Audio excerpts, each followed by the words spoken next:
Alors, bonjour les filles, comment allez-vous? Bien.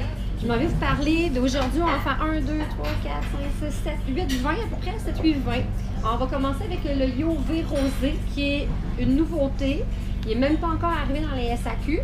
C'est Umberto Cesari, alors une marque avec une notoriété assez importante.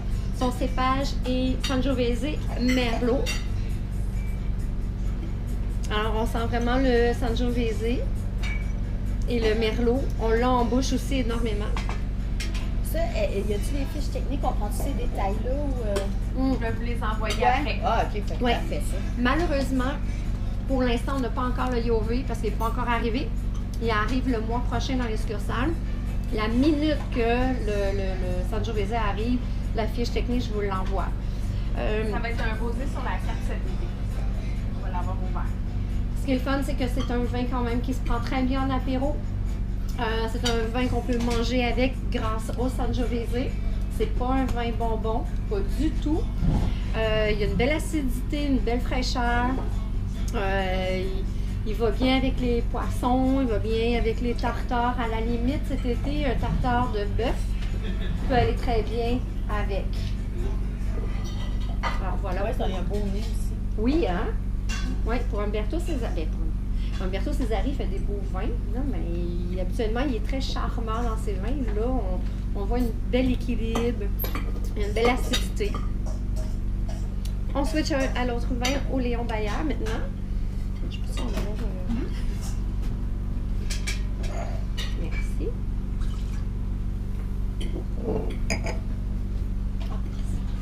Mais ça me fait plaisir.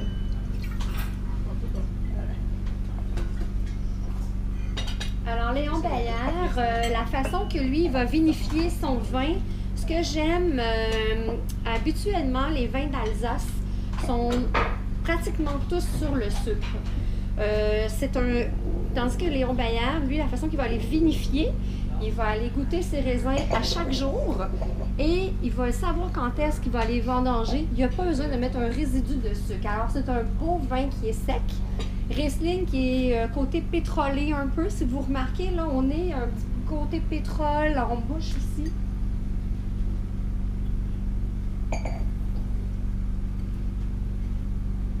Il est déjà sur la carte. On l'a ouvert. Puis il va vraiment bien. Ah oui. Encore là, avec les tartares, les poissons. Poisson cru. Oui, vraiment, là, moi, Léon Bayard, c'est mon coup de cœur dans les vins des Alsace, là. Non, non. Il est pas sur le sucre. Non, puis il est léger, c'est pas trop minéral, il est pas. Non, Ouais. vraiment.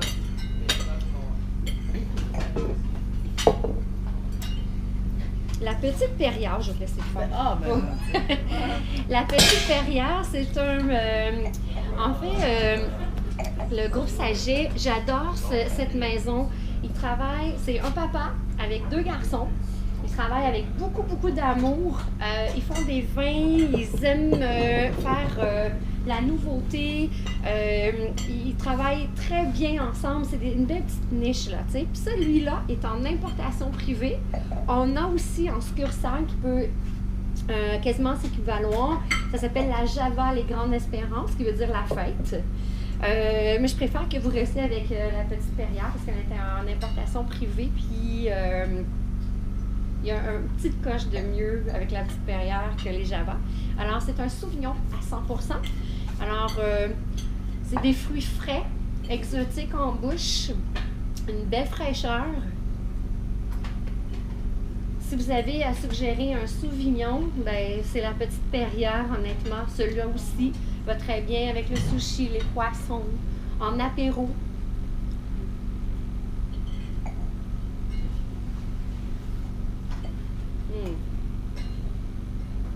C'est vraiment bon. Ouais. On le sent, hein, les fruits. L'acidité est bonne. Oui, encore là, un beau vin qui est quand même froid, qui fait saliver, il donne soif. Mais c'est de la Loire. Ouais, oh, la Loire, là, hein. Tu poursuivais-tu avec celui-ci? Oui.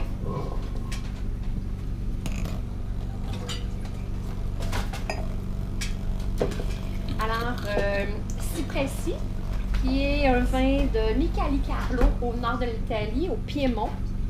C'est un Barbera d'Asti, un DOCG. Alors, on en a plusieurs Barbera, mais celui-là, il a été comme dans les plus petites parcelles. Alors, les raisins ont été choisis dans des plus petites régions, la petite parcelle dans la montagne. Encore là, c'est un papa avec 2 garçons qui font des vins avec beaucoup, beaucoup d'amour, énormément de passion. C'est une de mes maisons favorites que je représente, Micheli-Carlo. C'est un Barbera avec du porc, alors on n'est pas gêné de servir quand même une pièce de viande avec celui-là. Parce que justement, c'est un DOCG, il n'a pas juste fait de la barrique, de la cuve. Alors, honnêtement, quelqu'un qui n'aime pas les vins trop lourds, qui veut avoir une bavette avec, vous pouvez le servir grandement.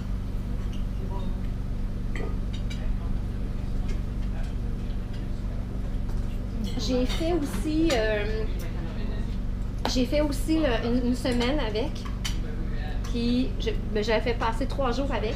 Je me promenais de resto à resto, puis je vous le jure, à la fin de la bouteille, il goûtait aussi bon.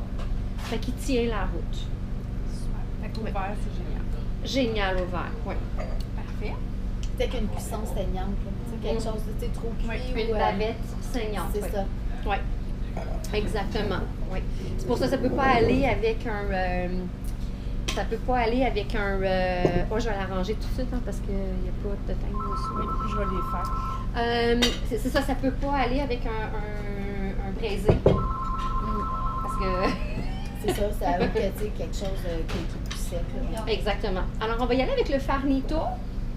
Une super belle maison, la maison Carpineto. On est en Toscane. Puis, c'est un Cabernet Sauvignon à 100%.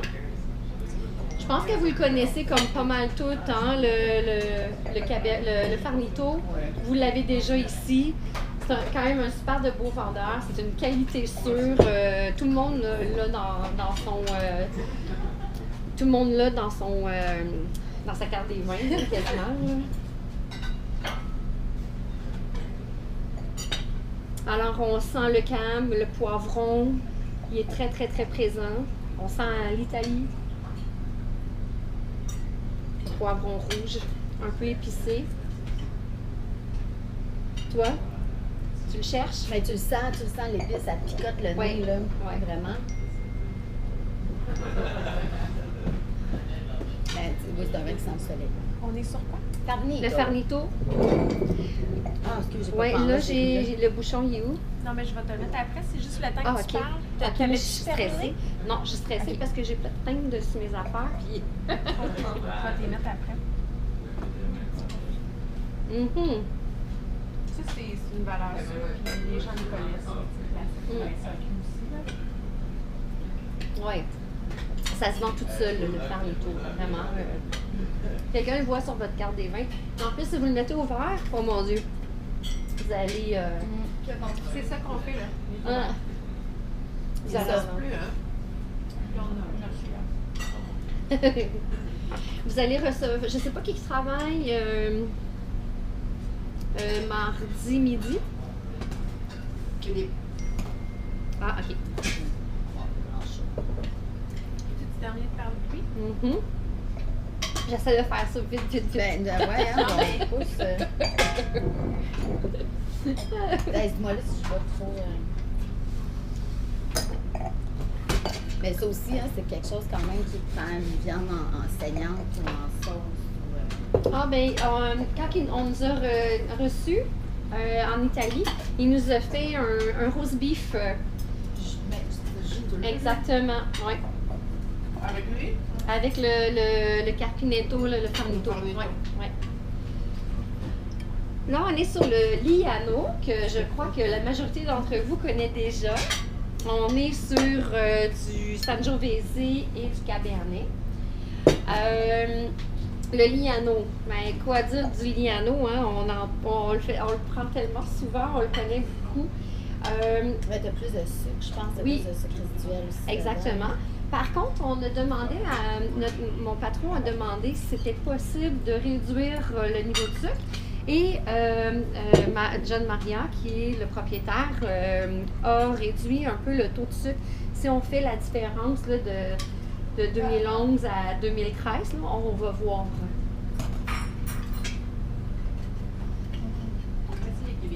Le monde qui veut du vin. Le monde aime ça. Moi, j'aime pas ça, là, mais. C'est parce qu'il a fait de la barrique américaine. La vanille, on la sent. Exactement. Alors, avec ça, on peut y aller avec quelque chose un peu plus costaud.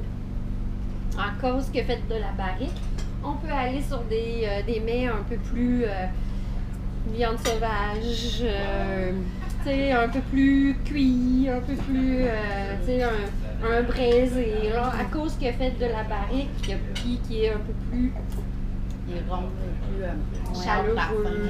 Exactement. Ouais. C'est son type de vin. Et là, je vais pardonner du pain. Elle nous a gardé je ne vais pas dire le meilleur, mais. Oui, bien. Oui. On va dire ça comme ça. Mais je suis contente de le goûter.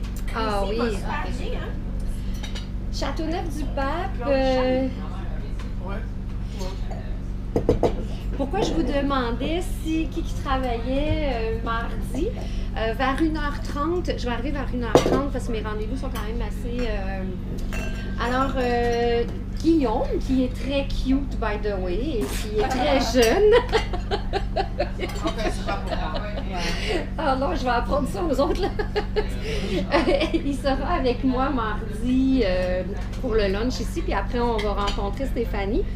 On va avoir d'autres produits à vous faire goûter, mais Châteauneuf-du-Pape, la Gardine, c'est vieux, là. Ça écoute son code, là, ça commence par 2 à la SAQ, fait que c'est un vin, ça fait longtemps, il y a sa notoriété qui est là. Il était en produit régulier, nous, on a voulu le mettre on a commencé à demander qu'il soit en spécialité, parce qu'on trouvait qu'avec son prix, c'était mieux de se retrouver de l'autre côté. Et c'est des producteurs, c'est 2 frères, et des producteurs qui travaillent très fort. La femme a fait des vins aussi, est onologue, et chaque année, ils goûtent et ils essaient d'équilibrer le mieux possible tous leurs vins, et ainsi que le Châteauneuf-du-Pape. Malheureusement, j'ai pas la fiche technique avec moi, alors pour cette année, j'ai pas les cépages de celle-là. On a aussi Châteauneuf-du-Pape, tu as de 13 à 18 cépages dans l'AOC. Habituellement, si tu as mauve verte, tu vas avoir Grenache, tu Oui, vas avoir mais je Séchaud. pense qu'ils ont, cette année, ils ont travaillé, me disais-tu qu'ils avaient travaillé avec 2 ou 3 cépages, je me rappelle plus, mais ils avaient changé la recette un peu cette année. Mais on s'entend là, que, on le sent aussi, là, que le mauve vert est dedans. Mais il y a eu tellement de...